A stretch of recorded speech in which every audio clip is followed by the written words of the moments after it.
hard-working woodcutter. ایک دفعہ کا ذکر ہے کہ ایک گاؤں میں ایک غریب لکڑہارا رہتا تھا۔ وہ روزانہ جنگل سے لکڑیاں کاٹ کر لاتا اور انہیں بھیج کر اپنا اور اپنے خاندان کا پیٹ پالتا تھا۔ لکڑہارا بہت غریب تھا لیکن ایماندار، رحم دل اور اچھے اخلاق والا آدمی تھا۔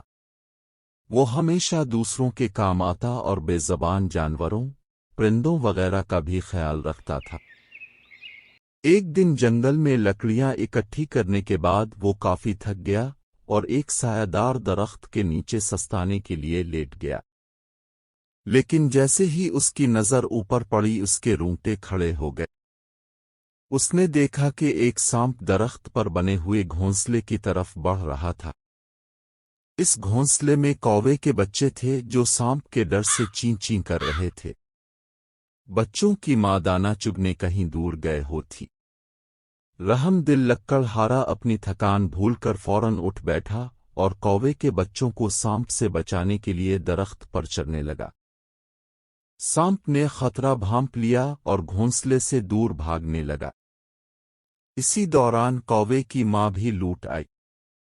لکڑہارے کو درخت پر چڑھتا دیکھا تو وہ سمجھے کہ اس نے ضرور بچوں کو مار دیا ہوگا۔ وہ غصے میں کائیں کائیں چلانے لگی اور لکڑہارے کو چونچے مار مار کر ادے مرا کر دیا۔ بیچارہ لکڑہارا کسی طرح جان بچا کر نیچے اترا اور چین کی سانس لی۔ لیکن جب کوے اپنے گھونسلے میں گئے تو بچے وہاں ڈبکے ہوئے بیٹھے تھے۔ بچوں نے ماں کو ساری بات بتا دی اور تب ہی انہوں نے دیکھا کہ سانپ بھی درخت سے اتر کر بھاگ رہا ہے۔ اب کوے کو اپنی غلطی کا احساس ہوا۔ وہ بہت زیادہ شرمندہ ہوا۔ وہ لکڑہارے کا شکریہ ادا کرنا چاہتے تھے۔ کوے نے گھونسلے میں رکھا ہوا اصلی موتیوں کا قیمتی ہار جو انہیں کچھ ہی دن پہلے گاؤں کے تالاب کے کنارے ملا تھا، اٹھا کر لکڑہارے کے آگے ڈال دیا اور تھوڑی دور ہٹ کر بیٹھ کر کائیں کائیں کرنے لگے، جیسے کوے اپنے پیارے بچوں کی جان بچانے پر رحم دل لکڑہارے کا شکریہ ادا کر رہے ہوں۔ غریب لکڑہارا بھی قیمتی ہار پا کر بہت خوش ہوا اور اس نے دل ہی دل میں اللہ تعالیٰ کا شکر ادا کیا۔